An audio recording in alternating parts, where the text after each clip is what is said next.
Welcome to Noble Warrior. My name is CK Lin. Noble Warriors is a place where we talk about what it takes to live a life of purpose and joy. This is a special series I'm doing with Burning Man Think Camp organizers so you can get inspired to participate in transformational experiences or create your own container. My next guest is the founder of the Mayan Warrior, a multimedia art vehicle since 2012. He is also the creator of the sound installation Ilumina, which appeared at Burning Man for the first time since 2017. He's also the founder of Señor Pago, fintech company that helps the unbanked in Mexico. If you like what he's saying, follow him on IG, Pablo GV, or MayanWarrior.com. And a special shout out, special thanks to Maria Sanchez Yatriki of Sacbe for making this introduction. Please welcome Pablo Gonzalez Vargas. Thank you so much, CK. Super happy to be here. I'm really excited to have a conversation with you. I want to share this with you publicly. In your conversation with Eamon Armstrong, you had said that your desire is to inspire and be inspired. My experience of going to Burning Man for the first time in 2017 and encountering the Mayan Warrior art card for the first time, I remember very vividly, it was the playa, which symbolizes for me our society, our world today.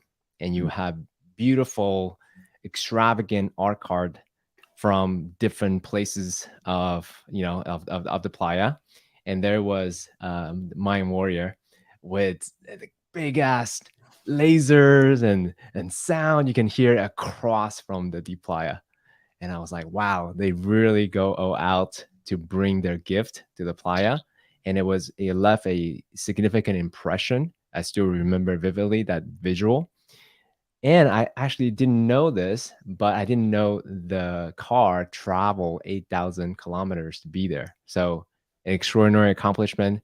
I just want to share that with you publicly. Thank you, CK. I think what you just described is the best part of Burning Man is to be inspired, and it's a beautiful thing to be inspired in life. I think that's like the ignition and the motor for a lot of great things. So my desire is for that to happen to all of us always. Amazing. So for those people that don't know who or what is Mayan Warrior, why don't you tell us a little bit about what is it and what does it stand for? Yes, so it's a collaborative project between a lot of professions from Mexico, from all over the world at this point. It's a project that has grown for basically 10 years now. And what we try to do is we're a platform. We're a platform for upcoming artists. As you know, Burning Man, the main dynamic is gifting, right? So we all work hard year round to provide that gift, which is our time, effort on the playa to inspire and to bring new artists, right? And to really push them. And the roots of the Mayan are, of course, from Mexico.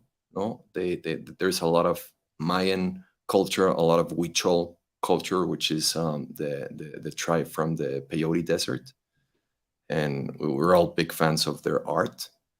And also, we're being very inspired by them and by the Mayans. So I think it's kind of like a representation of some roots of Mexico, some upcoming artists from Mexico, and also the project helps a lot of communities in need in Mexico, and I think that's where the gifting cycle really is complete, right? Extending that gift of Burning Man, because as many people know, the gifts at Burning Man are completely, without expecting anything in return, which is another subject and another beautiful dynamic. I think that extending that to the real world, to indigenous communities, I think it's a beautiful thing. So that's basically, in a nutshell, what we do in the Mayan project. So what I'm hearing you say is that is a vehicle, a literal vehicle that introduce the Mayan culture, the indigenous culture of Correct. Mexican heritage, and that also is a way to as an ambassador to bring out the Burning Man experience to people who've never been to Burning Man as well. Is that an accurate reflection of what you said? Yes, yes. So, of course, we do fundraisers Uh-huh. around Mexico, US, and other countries in Europe, and at the same time, we help communities. So we do extend the Burning Man culture for people that haven't experienced it, Mhm. and also we extend the gifting to the indigenous communities. So that's kind of like the cycle, and then we come back to the play and do it again. Mhm. Mhm. You're very liberal about talking about your plant medicine experience. I've heard you talked about it very liberally at different podcasts, with Eamon, also with this other, I think his name is Ocho or something like that, the Mhm. Spanish Right. podcast. So why don't we go into that? Because on Noble Warrior, we do talk about that a lot. Oh, Yeah, I'm a yeah. huge I'm a student of ayahuasca. Mhm. It experiences plant medicine is being quite a catalytic experience for me to open my eyes, to have a spiritual experience. In fact, Noble Warrior was started because of a spiritual experience, but we can get into that later. So, Right. if you don't mind getting into it more, what is the significance of your peyote experience, and how did it help shape you with the vision of Mayan Warrior? Sure. I mean, I don't know if it's a good thing at this point in my career to be that open to that, because I mean, things are changing very fast in that Mhm, regard, right? mhm, Like, it's not the same 10 years ago than 5 years ago than mhm, regarding that subject. mhm, So, but I think it's crucial, and as I think as Terence McKenna said, that we don't have 500 years. No, we don't have. We need to do this fast, and I think and as he describes, is like the basically the only game in town. No, in the sense of like that's what can transform a human really fast. No, and I think for but why me, the urgency? That's a question, because some. the urgency. Mhm, Well, from the urgency comes from, I mean, we are all aware of what's happening and what in the world, right? And I mhm, think um it's, as I see it, is I mean, we are all fighting our own battle, right? mhm, And I think the collective consciousness is kind of like in a place that we're all seeing a lot of things, no, but I think the critical mass of people that understand what they need to understand to like start to, be aware of our surroundings and taking care of them, right, and other people. I think the fastest route to get there massively is through psychedelics. I mhm, think I mean, we know that, right? Is the leap forward that you can make in one of those sessions with any, mhm, known natural psychedelic. It's way faster than mhm, years of therapy, and I'm not discrediting therapy, mhm, of course it's super grateful, but I think it's a very good complement, at least, mhm, to really, the what you see, you can call them teachings, no, mhm, of the plant, or the spirit, or whatever form you want to like see it as, is very clear. It's kind of like an opening, clarifying experience that makes you see, your thoughts, your habits, your doings, and your relationship to the earth, and a lot of stuff. So uh, I think there are great enablers, and therapy sessions, whatever is the plant you choose, to really, take a look inside yourself, mhm, right? So I think having a moment to get out of your baseline consciousness is a great opportunity to look at your life, no, in another angle, and just by that, no, happening, and you will get more insights. No, it's kind of like looking to at a 3D model. If you always like see it from the same perspective, you only see one face, but you Hmm. look at it from different angles, which is what happens with these experiences. You learn more, and by learning more, you become more aware and better, basically. Hmm. So I Hmm. think it's key. Mm. Thanks for sharing your experience. On Noble Warrior, we do talk a lot about various plant medicine experience. For me personally, plant medicine has been a game changer in just, if you look at using your 3D model analogy, Hmm. we look at the world through a certain lens. And my lens was, shall we say, a hypercritical one, right? Looking at the gap between where I am and where I want to be and constantly looking at it. And that's very useful at the same time. That also doesn't give a very pleasant quality of life, so to speak. So plant medicine has been a great teacher for me to zoom out and look at my um, myself as a player on the stage, and then look at, oh, okay, and look at this character CK.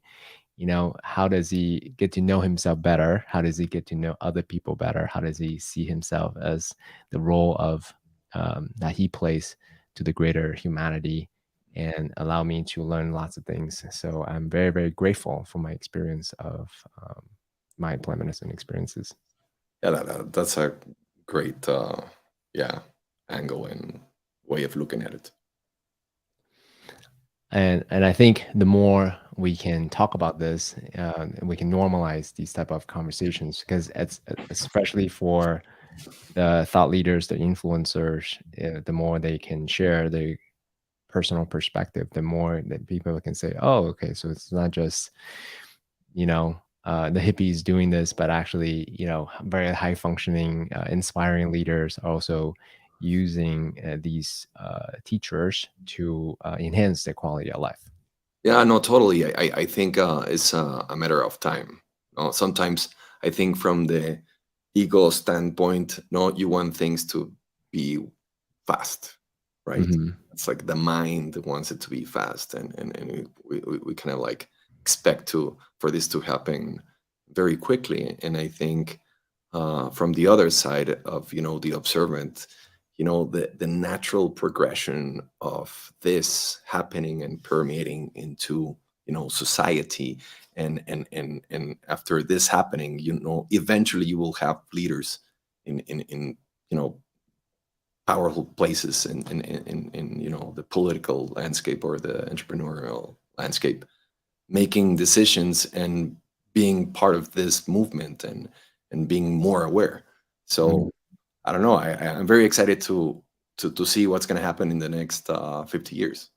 Hmm. Hmm. Well, I mean, you are helping co-creating that collective space to shift that collective consciousness, a few thousand people at a time. So one of the reason why I want to talk to Think Camp organizers is Burning Man is a huge transformational container in itself, like 80,000, 100,000 people at a time. And the Think Camps are smaller containers. And my perspective is I want to talk to the quote unquote transformational camps, so who intentionally design a space that shifts people's consciousness, awareness, way of thinking. And Mayan Warrior to me certainly is doing that. So if you don't mind going into more of the intentional design of this moving uh, experience, what let's see. Yeah. What did you have this vision from day one back in 2012, or was it a smaller scale, then you slowly scale it up?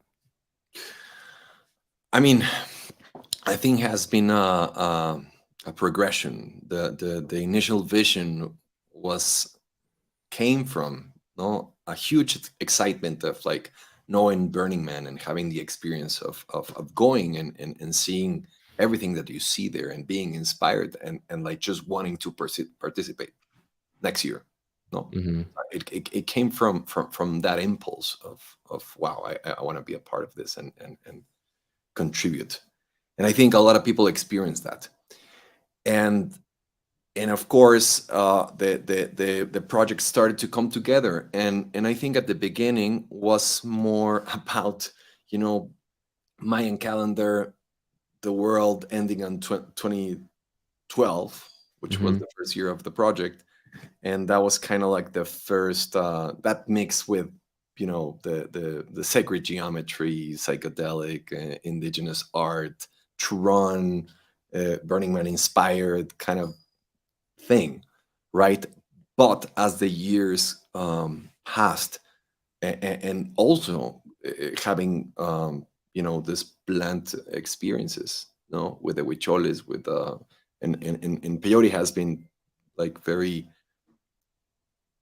I think, has been one of the main characters in my life, and how they Mm. do the ceremonies, the Huicholes, is that you have a fire, right, Hmm. in the middle. A lot of them do, but they pay like a lot of the ceremony and the dynamic comes around the fire. Fire is super important, no, and they also have their own incense that they make, right? They have their own chants, and they have someone that is guiding throughout the whole journey, right?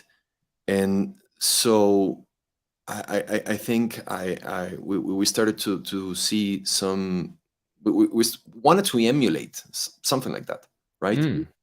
So when we go out So like in ceremonies on wheel kind of thing. kind of like a ceremony on wheel, where which we have the fire, we burn the copal. We usually bring the huichol copal when you can find some, because it's very difficult. If not, Mm. we can find other ones. But anyway, we have a special track that Mauricio Rebolledo made that says "Here Comes the Warrior" by Mm. Rebolledo, and that's kind of like the theme song that we always put when we go out. It's kind of like a call for warriors, no, kind of like a call to um to action, no, and we feel like, what are we battling? We're just warriors of, you know, our own battle of waking up and conquering your own self, kind of Hmm. situation. Hmm. So and so there is a lot of, you know, genes of that thought incorporated into this, like, this the stage sound car ceremony on wheels while it moves, right? And then when it stops, no, you have different, you know, sessions with different DJs that, I think, if you reading between the lines of what a DJ does, that there is more and more like awareness of the intention and the journey that they take you, no, it's not just playing music. It's a journey, and every journey, Hmm. every, you know, intention of every DJ is different. So you can really plug into that and experience their, you know, Hey, their. quick question on that note, because you mentioned that each DJ may have different intentions. Do you have conversations with each DJs and ask them what their specific intentions are before they perform, or you just kind of experienced it and No, hey, I mean, don't tell me what your intentions are? no, I mean, it varies, because some DJs, you can have this conversation with them, Hmm. right, about the intention and how important is that, Hmm. and some of other DJs are like, they unconsciously do it, and maybe they're not aware of what it's happening. So I think I have that conversation with a few of them, a Hmm. few of them that, you know, kind of like they really prepare, they really, no, I mean, consciously do it, Hmm.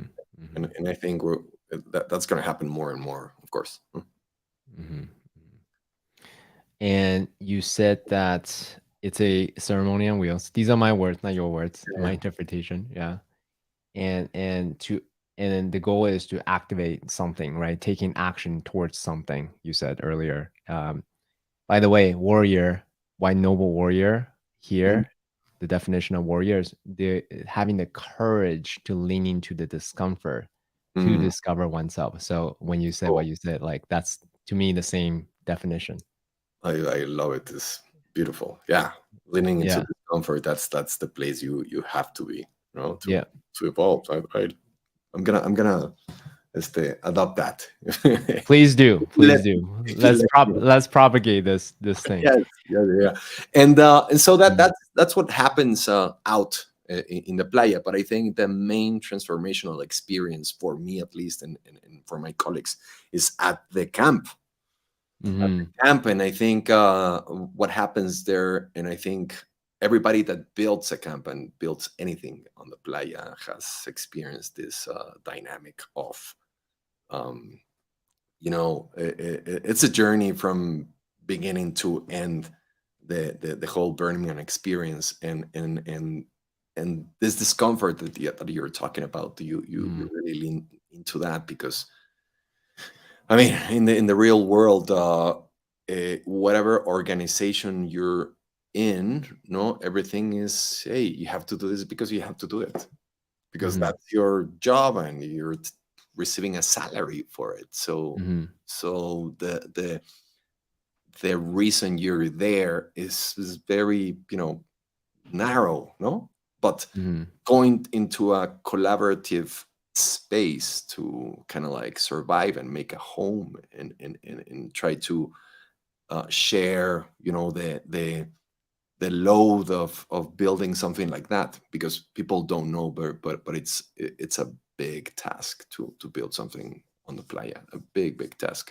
I think is one of the most extreme things I've done in my life, for my mind and my spirit and my health, right? Because you get very little sleep.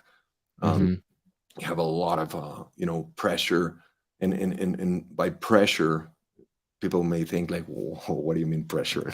Okay, it's like you're in the middle of the desert, and if the basic stuff, if the basic services or the basic stuff of the camp doesn't work, I mean, you're in a very tight situation. If you don't have water, no, in the middle of the desert, if you don't have food, if you don't have energy, no, for I mean, you really start to appreciate, wow, like how in a city can you just open your the sink, what do you call that, um, mhm, and you have water there mhm, always. Your mhm, shower, no, mhm, magically appears, and magically you go to the restroom, just flush the toilet, and boom, it goes away. Like mhm, all mhm, of that, and I think that reconnecting to the basic elements of survival, I think it's very transformational for everybody that experiences that, and also between you and your colleagues, because you get a lot of emotions of like rage, or you get super angry, and then you get like super happy, and it's a roller coaster of emotions that you have to like be really aware of how to react to like tough situations, because mhm, and we've seen camps and these like little tribes and these little communities break apart really easy. mhm, If you look at the story of any camp at Burning Man, very few survive more than 3 years, no, and even less 5 years. So that's a constant kind of like when you're having a discussion, no, that you have you be aware of your reactions, and your mind is a very meditative. How do you say it? meditative. Meditative. Sorry, That's great. meditative experience of like just watching your thoughts and watching your emotions, and not engaging in those critical moments where you want to just strangle your your colleague, of like, because we're all doing the work, right? So I think that alone, that experience alone is very reconnecting, very transformative for all of the members, and that makes a community, a tight community that extends after the burn, and I think that also kind of like has its own life and its own growth, and it touches other areas outside Burning Man. So I think that's talking about the transformative Mm-hmm. aspects of Burning Man. I think that's a huge one. I think that's the most important one is that sense of community with encountering the frictions that the play has, and that also goes to building art. A So that's thousand percent. A thousand percent. So, like, quick pause. Um, Burning Man is a harsh environment through and through, right? Desert, no electricity, no water, obviously, and obviously no food. There's no 7-Eleven around the corner to get some groceries, right? So you got to take everything in, and also within 7 days, 2 weeks, break everything down again. So it's a beautiful experience for me to witness the desert, nothing, entire city breaks down to nothing. Question real quick. How big is the camp for Mayan Warrior? for Mayan is between 140 and 160 Beautiful. people. So, what a 10 years of inspiring people to go to the desert, working in harsh environment, high heat, no shade, for weeks at a time. You had said when you were there for 3 weeks, right? What are some of the major lessons that you learn as a leader to Oh, create a container to for 160 people? I think. Oh, okay. Well, first of all, I'm kind of used to that dynamic because in the real world, I'm an entrepreneur. That's Mhm, but as you said, I have a startup, and mhm. I sold it last year, but it was also 10 years of building. Oh, And I didn't know that. no, Congratulations. thank you. Yeah. And by doing that, you're kind of like boss, friend, Mhm, psychologist, partner, all at the same time. And I think that helped me a lot to kind of like to deal with the tough situations at the camp. And I think the best lesson for me is to just don't react. Just don't react and detach yourself to the emotion that you're feeling in the moment. Observe it, and just also use time as your tool, because it's very different to confront someone right on the spot than half an hour later, no? mm, Or an hour later, well, where things cool down, or maybe months. No, it's like you have to like let the experience, pass, and then give it another iteration and another, and kind of like put the pieces in a different way, and talk to each one, because we're all humans. We all have emotions. We forget that in the corporate world. mm, When you're talking about your friends, your community in a situation like that, we have to be super careful. It's family. It's family too. You cannot treat family as a you know hierarchy businesses. That's where people get confused mhm, at Burning Man. They think, I mean, they're all kind of know that they know each other most of the time, but most of the time they're friends, and they enter into a hierarchy situation that they trying to like extrapolate what happens, and in a company there. So that doesn't work. That doesn't work. So that the conversation and the tone and the leading by example is, I think, the key to that. No, because first you do it, and quietly people will see, no, and everything will follow. So it's less about talking and giving este directions or orders, but like doing it first yourself. mhm, I think that's very, very important. And in our camp, is half of the people at our camp work. So work in the sense of like they have a very crucial task running something. mhm, So yeah, so like we do this, the Illumina, this piece of art, and you have different shifts throughout the week, and kitchen, but it's the car, the what we give also at the camp. You go at the camp, there is like cacao, and I mean, all camps do that, but I think in our case were very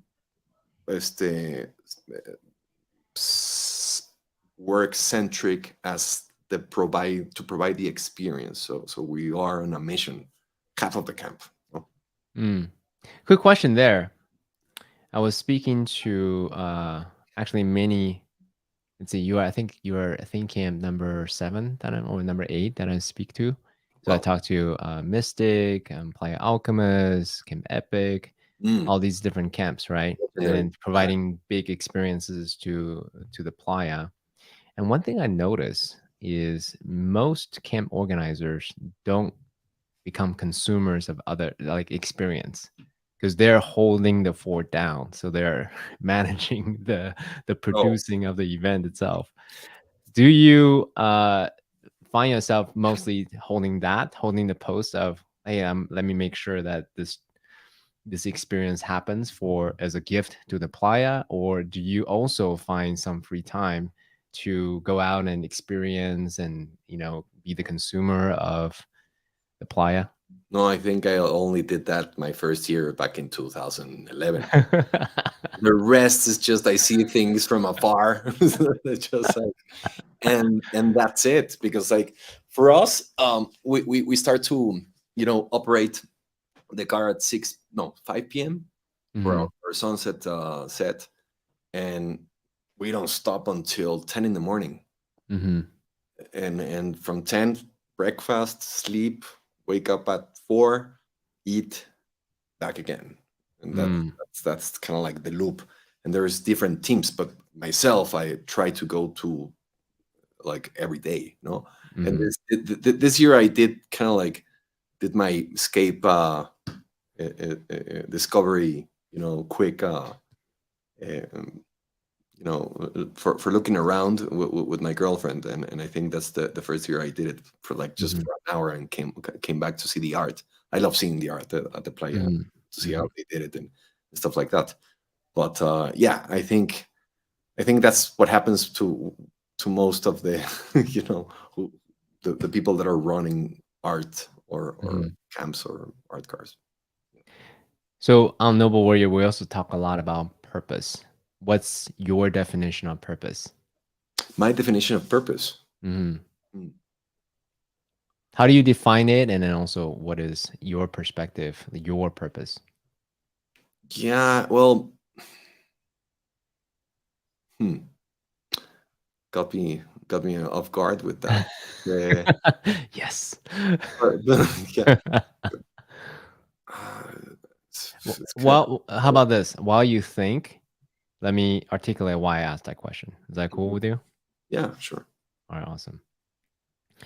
So my friends and I were having this discussions about micro purposes and macro purpose, right? So micro purposes could be, hey, let me be self-sustainable, take care of my kids, college funds, and so on and so on, right? Some smaller in scope. And then there's the selfless purposes, like the greater purposes, the Maha Dharma, so to speak, Mm. right? What's my contribution to humanity? And I'm asking that question basically is I want to know because the way you articulate your relationship of being the producer versus consumer, you're very selfless. You're producing this as a gift. So I just wanted to know, at what point became self-centered purposes to selfless purposes. Right. Okay. Anyway, a very, very long No, no, no, concept, but I'm curious to know your perspective no. about. That's super interesting. I think Mhm, there's like different levels of purpose, mhm, for sure. No, and I think it starts with the self-centered purpose. Why? Because I think like Burning Man, I see it as a giant sandbox, a giant playground, and you can get in touch with your 10-year-old self, mhm, playing with whatever you have at hand in the sand with your other colleagues.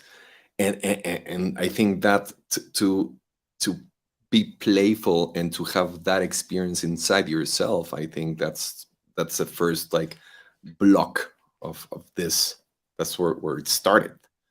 No, so I think that's self-centered. Like I want to feel that. I want to come back. I want to reconnect with my inner child through this. Mm. Another layer is, I mean, I rather be working, quote unquote, at Burning Man than consuming, and that's like Mm. general across the board in my life. I rather be doing stuff. It's just more interesting and fun to me. No, Mm. Do you mind and double clicking on that real quick? yeah, Why is that? Because that's unusual. that's Most people unusual. want to, yeah, most people want to consume, experience, enjoy versus, sweating and, stressing out about, timetables and budgets and things like that. So, Yeah, no, so well, say, so say more about why you find enjoyment in working and producing. okay, so Ken from the 747 project told me like Burning Man was Uh, vacations for workaholics. I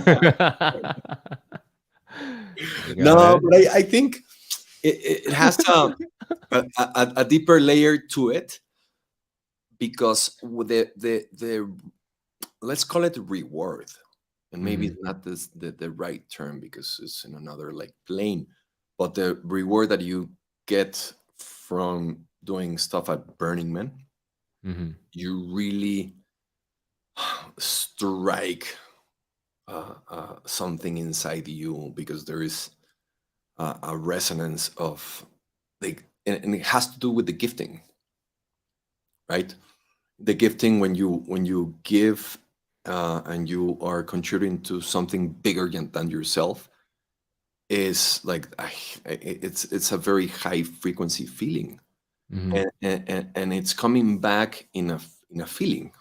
It's not coming back in some other form, and in life to experience that is amazing. I think that's what people that do work with their hands to, like, I have a friend that Marty from Maxa, the other camp from Mexico, that he goes some weekends to help build houses for people in need, right? And I think that's a element in our lives as important as doing exercise, as important as spirituality, as any other important pillar to feel that you are to feel balanced and to feel aligned, and that gifting, that being part of something does that. No, and I think I have mentioned it a lot because I think that's what happens at Burning Man is the whole gifting economy. You take the transaction layer out, you experience what we may experienced thousands of years ago when we were surviving in tribes, right? So I think mhm, we are tapping into that. We don't know it, but it feels amazing. So maybe that's the reason um, of selflessness working at Burning Man. And I think the other layer is the self-expression, mhm, right? And I think when you stop expressing yourself, and if you look at the universe, everything is wired for creation. mhm, Nothing is not that. So the collision of stars and the appearing of planets and the appearing of life, and then life itself is just like not creating itself, and it's a never ending of that ourselves. No, I heard this super funny phrase from Will Ferrell say mhm. that he said that everything we do is to get laid. To get laid, To get LAID. laid, to get laid. Yeah, yeah, yeah, yeah. Uh-huh. So it was a very funny thing he said. But I tie it to it's the procreation. Mhm, That's the inner you know most inner core thing of ourselves, kind of like mhm, this like fish that does a mandala in the Hmm. sand, right? Beautiful, just to to mate, and you see that all around. So anyway, the point is that expression, which is creation, is a core part of ourselves, and we need to do it. And we don't do it, we feel shitty, Mm. and can be in any shape or form. But I think it's just as going to the gym, eating well, Hmm. expressing, being part of something bigger, and gifting, selfless gifting. So I think those two, really um, collide at Burning Man. And Hmm. but unfiltered expression, which you don't see, is very, very rare. Hmm. No, usually you have the client, or the company there, whatever, like putting their hands on your creation, no, and it's never just the pure creation. It's very rare. Anyway, so I think going back to purpose, no, the purpose of connecting with that feeling, the purpose of expressing, the purpose of community, and gifting, and if you tell me what's purpose, I think that's the it's kind of like this force, this Hmm. inspiring force inside of you that makes you este makes it so something has meaning. And yeah, and so what is my purpose? I think it has a lot of levels, Hmm. in different planes, and different, and then it's either with my own circle, with my no reconnecting with my expressing, with no the putting the project out there to extend the culture of, and making also the other purpose of making the whole thing round, so the gifting is a loop from Burning Man to the outside world, and funding, through the project, and the helping of communities through fundraisers, so we can come back. And well, that's one another level of purpose, right? And also going back to the plants and consciousness. um yeah, I think that also is a great purpose, to get that message and culture out. Mm. So what I'm hearing you say, well, number one, the overarching direction is to create a container to create for yourself as an Mhm. expression, as a natural expression of who you are, and also inspire others to do the same. In a nutshell, that's what I got from what you've Yeah, been doing. well, that's a very good way of narrowing it down, for sure. So I know that in your early 20s, when you first sold your company, I think it was 2000, Yeah, you went to India because you were experiencing some existential crises, right? yeah. So, knowing what you know right now, what would you say to that person who is experiencing existential crises about, I don't know what all this is for, I'm successful in this and that, but it still feels empty and it doesn't quite fulfill my soul. What would you say to that person, knowing what you know today? That is a beautiful process. Yeah, and just like be grateful that you're living that process in the grand scheme of things. Looking back, and being totally objective. That's what it is. I think if we, there is a saying in Spanish. I don't know if it exists in English. It's like nothing nothing of wrong, or no everything of wrong and evil turns into, there is no way that it doesn't turn into a positive, right? Hmm. Hmm. There is no way to escape that kind of like law.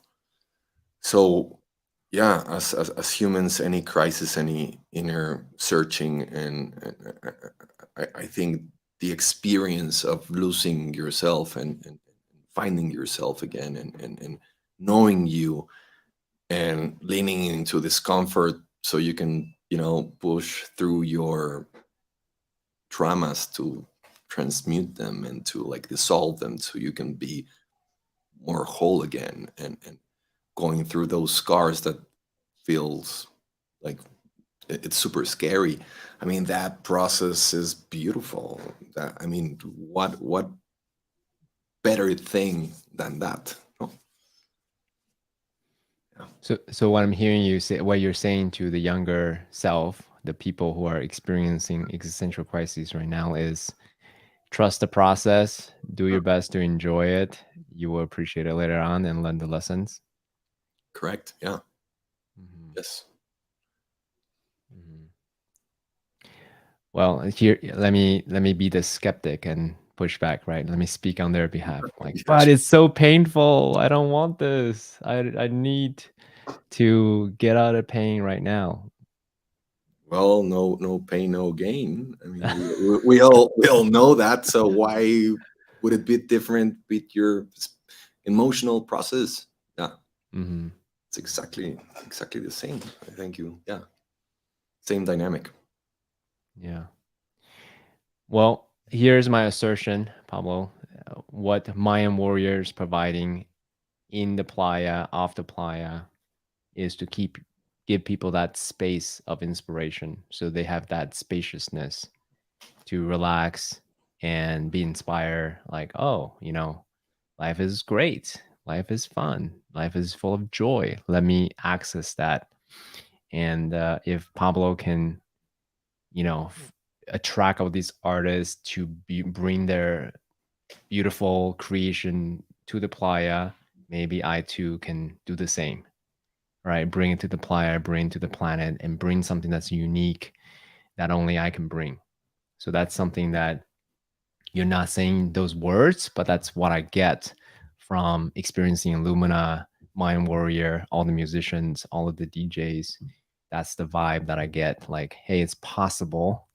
Let me figure out, let me get inspired. What could I bring to this Mm. soup of humanity? It's 100%, 100%, and I love that, and I think people experience that at some degree at Burning Man, or even in our events. No, we invite a lot of artists to do their arts and to put them like in kind of like replicate a mini Hmm. version of Burning Man. No, in the event where people that haven't been to Burning Man go and see other people that are like more free, more expressive, and this other pieces of art that are interactive, that are very out of the ordinary, because are also pure expression. So I think that whole container, as you mentioned, kind of like plants a little seed to like wanting to know more, or experience more of that, or do it, that themselves. So yeah, I think yeah, it's really uh, yeah, what happens at the burn and what we try to extend. So you're an experienced producer, and you have now new canvases that you can play, right? There's the real world, there's Burning Man, right? The best Right. one, right? Whole new canvas without any Yeah. commodification and all those Restriction. things, Uh-huh. gift economy. And there's the everyday default world, right? Off Burning Man. And then there's the virtual world, the meta space. And then you talked about that as well. When you think about scaling this intention, this container of transformation, of inspiration, what's your perspective of using all these different canvases to help you forward this movement that's called Mayan Warrior? hmm but the question. Sure. Sorry. Let me see if I can ask in a more succinct way. You have different canvases: Uh-huh. Burning Man, Off Burning Man, meta spaces. How do you? What's the dream? What's the dream? What's Well, the vision to of this movement?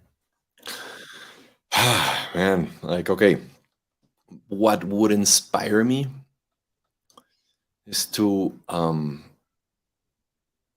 scale this, the message, the project, the, the ethos, the intention to beautiful places around the globe.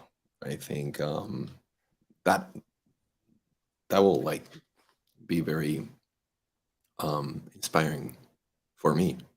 No, I have to be the first one to be inspired to push this, but I think okay. So the situation here is that you have the 10 principles of Burning Man, right? Mm-hmm. Decommodification, and it's very clear. The culture is very defined at Burning Man, and commercial is commodification, and it's different. How can we respect both worlds, right? Mm-hmm. And to scale something, right? I think we're trying to figure out that. It's like, okay, that's why we're a non-profit. That's why we want to make everything transparent next year, so people know like every single cent where it goes and how we help and the whole meaning of the project, so they kind of like get it more, no? And with that foundation, scale it so we can help more, so we can get the message across further in all places, not all places, but like in I think the world is amazing, and there is the very inspiring spots around the globe that we could like do something like this, and bring more artists and fund other art projects to bring into the experience, so they can also go to Burning Man, and we can, I think we can do a whole ecosystem that is aligned, no, with the culture, with the ethos, and also can live in the outside world. So and so they don't mix, but they can like live together. So yeah, if you ask me, I would love to do that. Mm.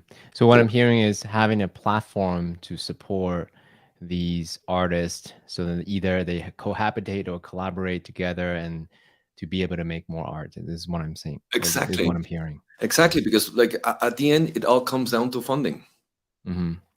So on that note, you are a very unique person to ask this question of, because Right. I talk to Think Camp organizers who are like coaches, entrepreneurs, and who are like artists, who Mhm. are, anyways, but you have unique perspective. You're both an artist and also a fintech entrepreneur. Mhm.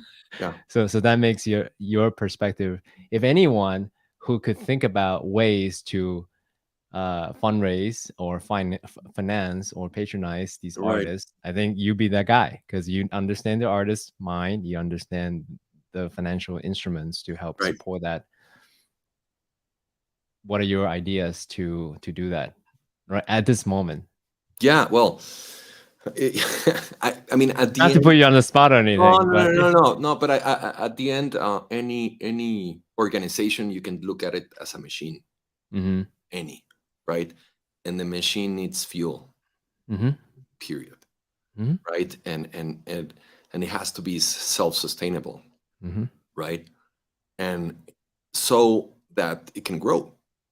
hmm So I think those are like the basics of it, and I think there is a good opportunity to kind of like mix the artists on a platform like this that is a non-profit. I think that's important because it will help. actually, Yeah. double clicking on that, to me, profit, for profit and nonprofit is a taxation distinction between the two. Is there anything beyond that? What's the difference in your mind of why a nonprofit foundation Okay. or for profit? Besides the tax, no, Mhm. it's Yep. not a business. Uh-huh. It's not a business. No, it's not like you have shareholders Mhm. getting dividends. So if you don't have that, you can pour it into the project again. I mean, most companies do that in their early days, but I think if if you can make it so it's always like that, no, you can hit a critical mass that you can really start to make an impact. How do you make an impact? You need resources.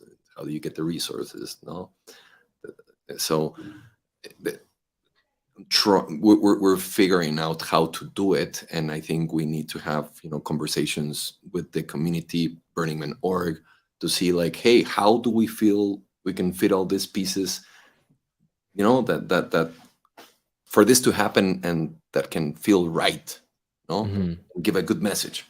So I mean, we're in that process. We're in that process. I think maybe 2023, no, will be not a cash flow negative project because you can talk to whomever at Burning Man, and oh my God, it's like it costs a lot in all levels, no, and so I think it's a great challenge. It's a great challenge that I mean, I'd rather do that, once I like stop my entrepreneurial life, rather do that than another startup or like, I think it's more inspiring for me.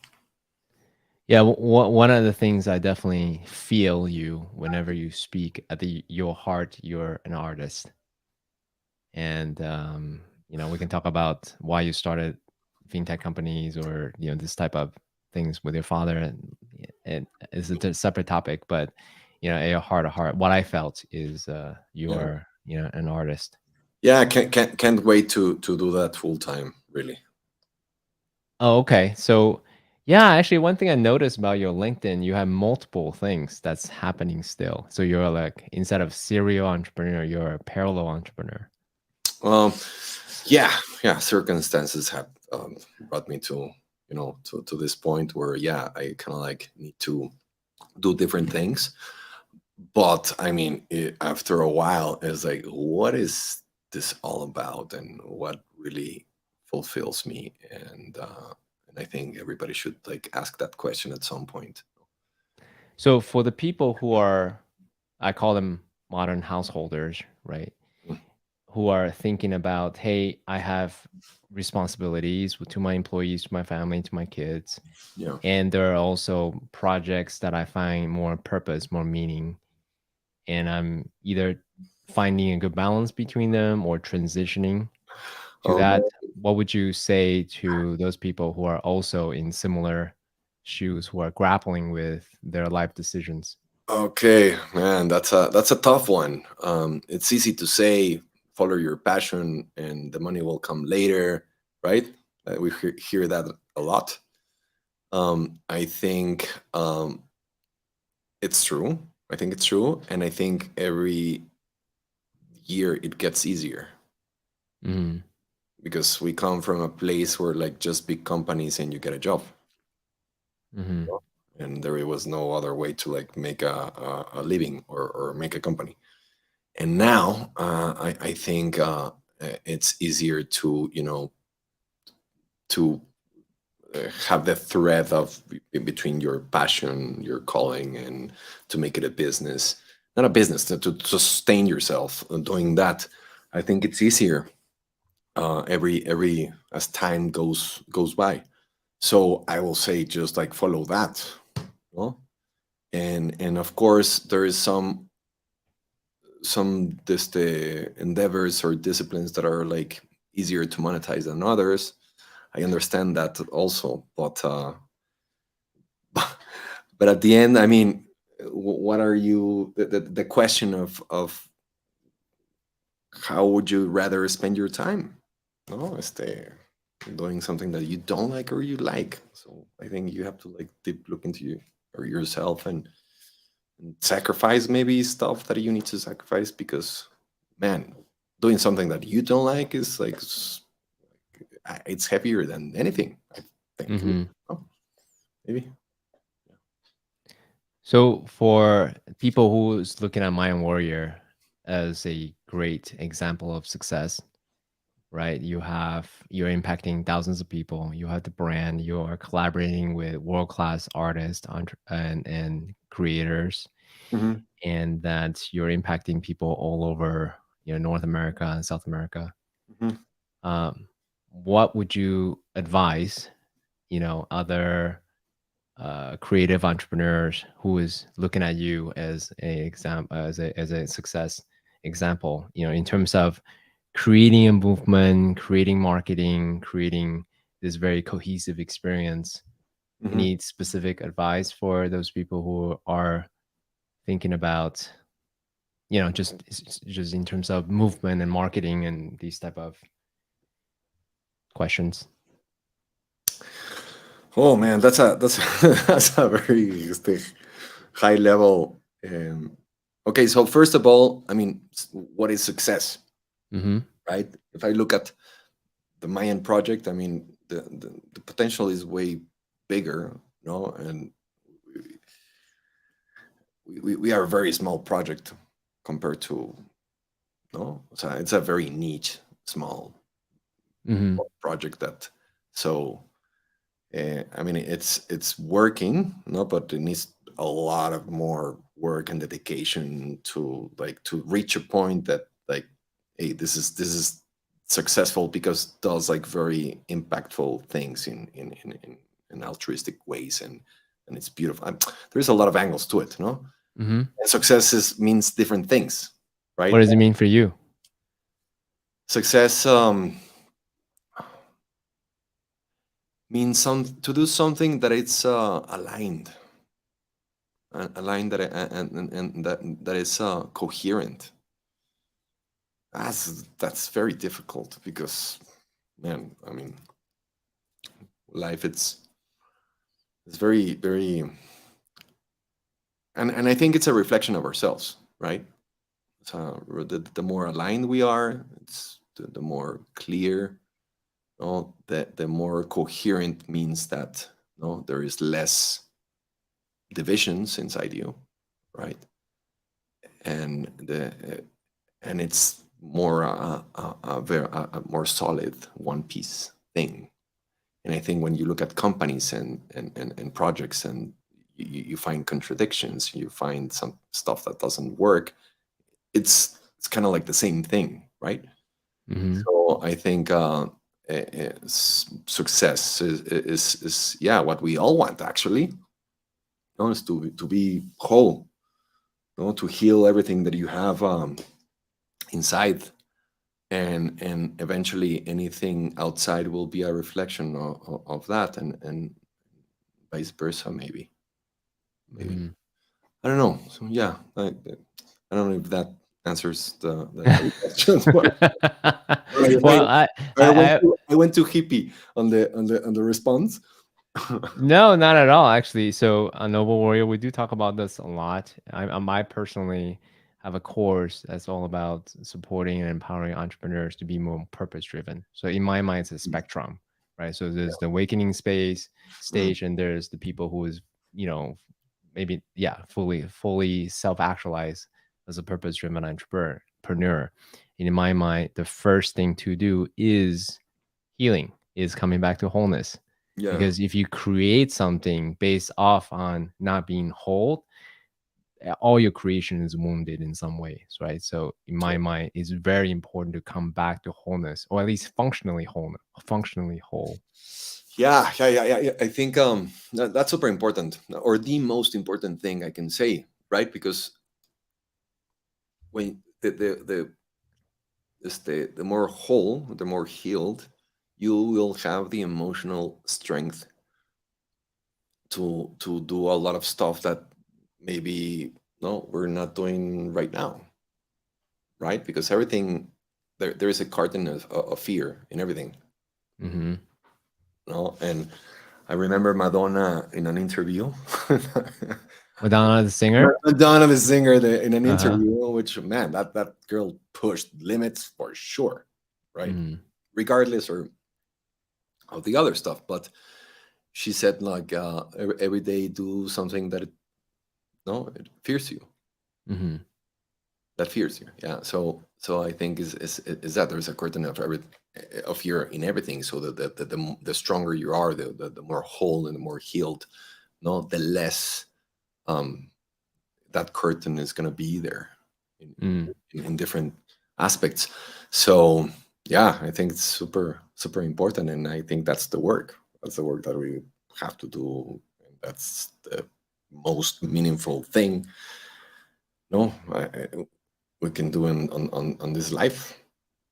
I really like the way you phrase it, by the way, because I thought about processing or coming back to wholeness as a place of strength, but I didn't think about it from a place of boldness or courage. Mm. I love that you basically, in my mind, what I interpret what you said is if you come back to wholeness, then you can be more bold, be more courageous, take a bigger Yeah, actions. That's what I, interpreted what you said. I was like, oh yeah, that makes a lot of sense. I appreciate that. yeah. I think it's not even boldness or courage, and I think you just do it because there's not you don't have the scar anymore. Mm-hmm. No, I mean you need the boldness and the courage to like go through the pain or the trauma or the yeah. And I think yeah, you're right. I think while you do it outside, when you go through the curtain of fear, that's also a healing process, right? Mm-hmm. Mm-hmm. You can also go through that and heal that part of you, no? Mm-hmm. So speaking of, if you Mhm. don't mind, I want to get a little personal with you. You had shared in your previous interviews that your father discouraged you to pursue your passion, and he wanted you, quote unquote, do something. I think the word was more scalable, right? More meaningful, and so forth. How are you with that right now today? Have you healed from that dissuasion of moving towards what you truly desire? Right, right. What I really want to do. I Right. mean, how I see it now, I mean, it's logical. I understand why my father said, "Hey, like, stop doing the silly stuff. Do something that is gonna like support you." No, and and I think that's a lot of the baby boomer uh, way of thought, right? Hmm. And the baby boomers, no, their fathers, their parents before was like, "Hey, you're gonna be a doctor. Period. No, you are going to be, and you're gonna be the same." No? So I think in evolution terms, right? We come from the previous generation through the baby boomers of like you have to be this, then the baby boomers to us a little bit more open, and from our generation to the next one, like my son, I have a 16-year-old son. Hmm. Like, hey, like do whatever you want, but just like whatever it is, it's fine, and you just need to find it and explore. No, so it's a very different message from the one I got.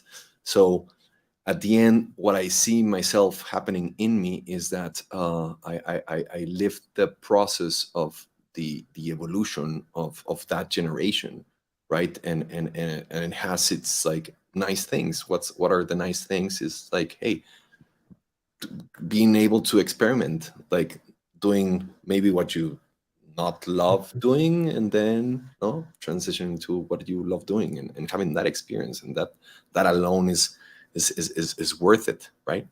So I'm at peace with that, no, and it took me a lot of years to like, because I really resent my father in the inside, but like, dude, I Hmm. was like, I was in my path. I was like, making something, and it was working. Why take it Hmm. away, right? Hmm. And also he had his romantic story in his mind of like me following his steps, right? Taking over the family business. Taking over the family Yeah. business and me in his chair. So Hmm. it Hmm. took me a while to say, dude, I'm not you. Hmm. Oh, I just want to do my thing. That's one, like I created my company, and I want to have my own path, and I will invite you to no is to invest, uh, to be a part of it. But that's the way I think it should be. Like, hey, like we're different humans. We're Hmm. different humans, completely different humans. So yeah, I mean, maybe for other cultures is easier to understand that, right? But I think in other cultures, is very Latin, no? Of like it is very family oriented. Is very, continuing with whatever the family has, and it's strange, but it is like that. No, if you look at India, no, it's like very different in Saudi Arabia, or like, my God, it's like, yeah. I can't speak for Saudi Arabia or India, but in terms of the Chinese culture, it's actually very similar. It's a lot of like tradition, legacy, this type of conversation. It is changing, but just historically, culturally, that's very much family is very important. Right, similar. So, Yeah. how for those who are watching, how Hmm. did you come to peace with your father? Are there specific things that you did, or hey, if you are incomplete with your parents, do this thing or do that thing? Oh man, I mean, that's the toughest of all. Okay, I went to this Iboga Mm, ceremony, which I highly recommend, mm. Why? Why do you recommend it? because besides the obvious, you know, encounter with yourself, and what we talked about this previously, I think it's very different to other psychedelic plants. No? Talking about, psychedelic plants, mushroom, peyote, ayahuasca, San Pedro, DMT. If that's a plant, well, it comes from plants. Uh, this is a completely different angle, which is also a plant, and it's iboga, not ibogaine. Mm, Iboga is the raw natural, hmm este, uh, root bark, I think. hmm Um, anyway, so anyway, in that ceremony, the guide, which was a great guy, told me there's two types of um, issues in you. It's either from your mother or from hmm your father. hmm Period. And it happened between age 0 and age 7. No, I'm putting it very roughly. Of course, there is Sure. more to it, but basically that's the thing. So, and why? Because imagine having the two inputs in your first years when you're kind of like growing. You basically grab the traumas and fears of both sides, and plus your experiences. So basically you're made of that. The issues that we all have inside are those three things. So man, it is like tough. It is tough. The mommy and daddy issues, holy shit, like that. Those are the toughest. And I think what I can say is just it takes a lot. It takes a lot to work, no? And it's I mean, it could be fast or it can be long depending on the issue, but I think that's basically that's the work. That's the But work. why Iboga specifically? Because you mentioned others and you said you really recommend Iboga. Is there any specific reason why you recommend it for you? Right? Why that was specifically useful for you? Okay, because I can say any psychedelic is uh, besides the healing experience and the being aware of or seeing things inside of you from another angle so you can heal them. Hmm It comes with a lot of fireworks, a lot of visual. I mean, it can get as crazy as the craziest that it can get. Period. Okay. Right? Uh-huh. And that is very distracting. Oh, Iboga doesn't have them. No, Oh. Yvonne is just like you're like here, but you're kind of like the bandwidth between your unconsciousness where all the issues are and your conscious mind is just like way like wider, and so in Mm, a very clear mind. Of course it can get a little visual for some people. For me it didn't. You see visions. It's also very mm. clear visions of static visions. but like the type of visions that you have when you think or when you dream. So it's like Mm, they're not fireworks; they're just like more clear, but they're there. No.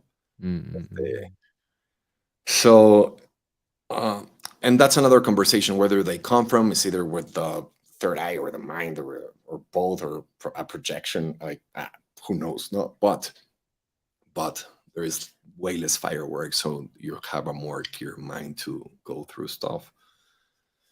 Yeah, yeah, and MDMA therapy also, for the scars is, I think, ultra key. Like mm, if you ask me, any 18-year-old, 20-year-old, este boy, girl has to go, or human has to go through that. We'll get,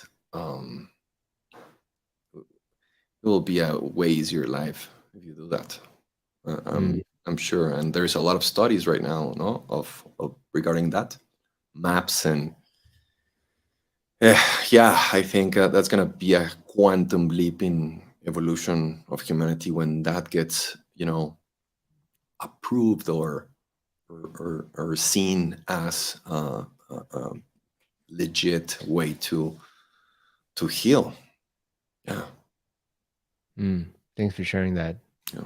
Yeah, my personal practice around it is very much the way you describe it. I'm less interested about the fractals, the sacred geometries, the visions, all those things. I think those are interesting, but ultimately, I'm interested in the insights and lessons. And for me, my plant and medicine experience allow me to see truth, but also illusions. And I Mm. take notes during the sessions, and then afterwards, look at them later to evaluate. Yeah, yeah, that's a big one, to distinguish between illusions and yeah, yeah, what's real, what's not. That's a huge task in those realms, for sure. Yeah. Yeah. Are there things that um, you want to talk about that I haven't addressed? CK, I think you addressed like the most important stuff in, in in an hour and 17 minutes. Yeah, yeah. That's the flavor of having a conversation with me. I am actually Sure. curious. One other Yeah. thing too. If you look at a spectrum of just discovering one's purpose, refining their purpose, living their purpose, to all the way actualized, right, standing tall, who in your mind live a actualized, purpose-driven life as a creator, as an entrepreneur, in your mind? Shit. Well. Mm. Okay. I think public persons, or public, yeah, uh,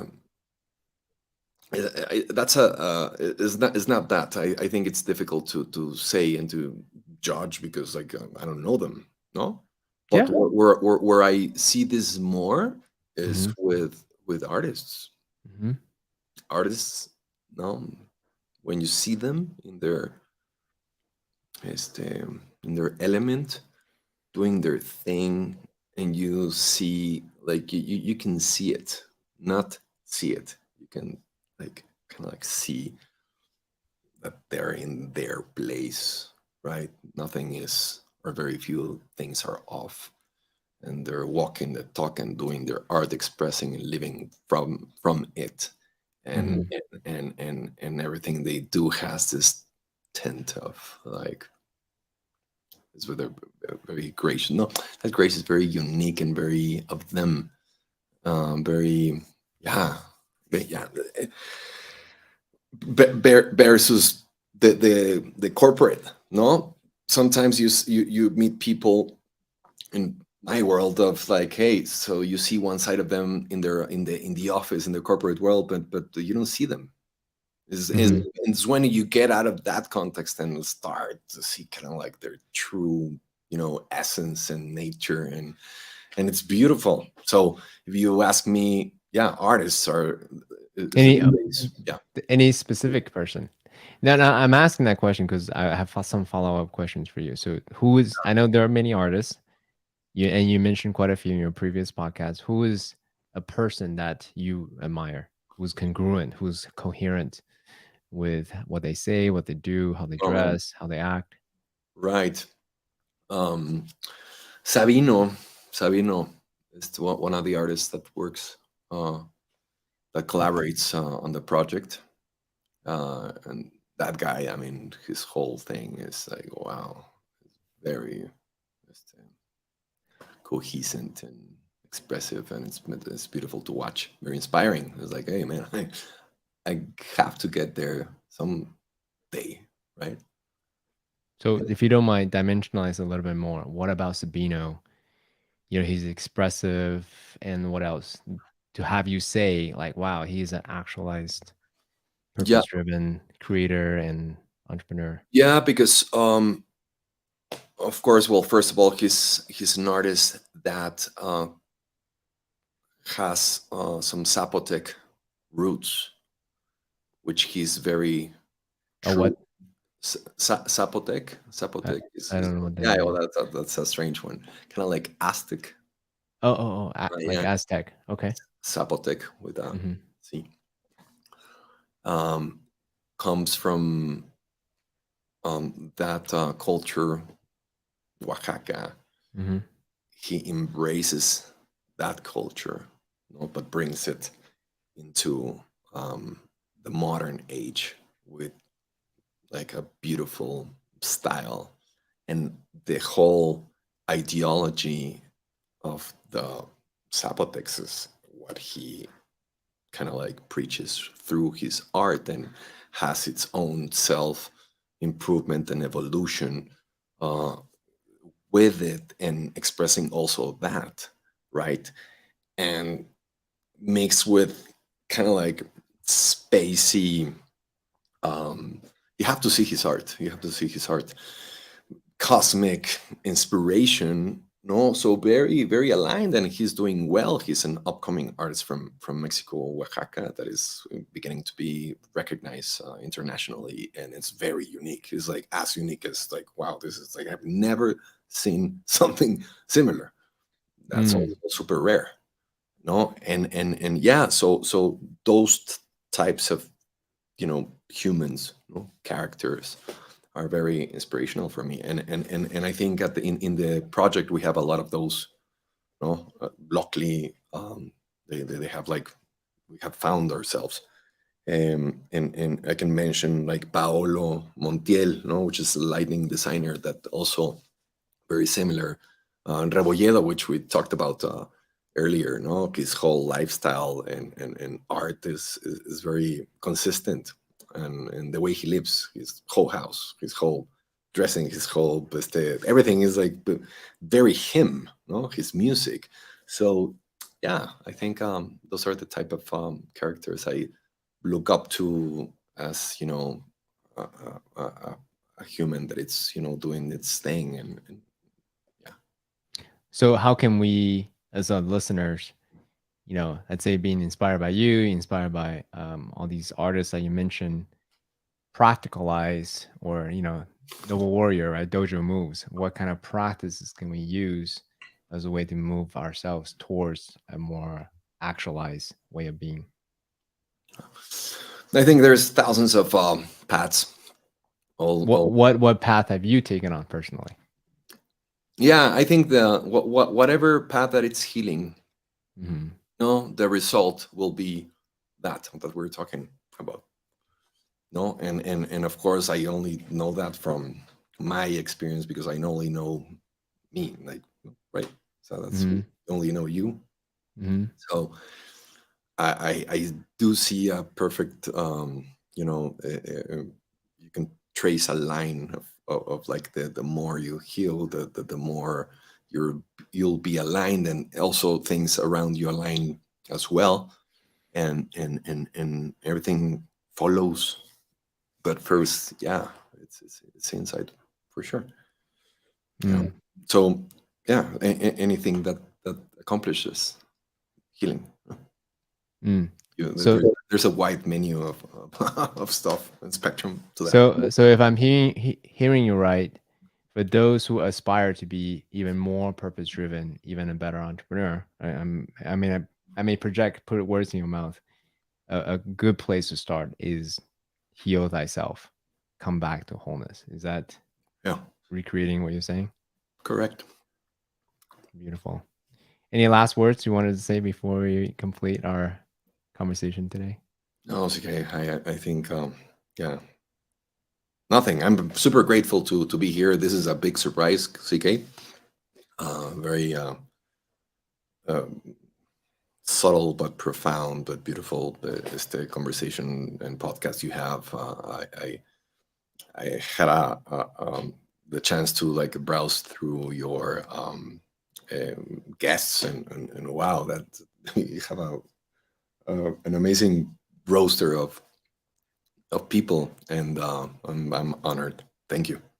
Thank you, Pablo, for being here, sharing your story, and honestly be so open about your own journey, and be so open about all the healing journey that you have done. I know that I'm a fan, and I can't wait to see more of your creation. So thank you so much for being on Noble Warrior. Thank you, CK. I hope to meet you in person soon. Absolutely. Let me end broadcast.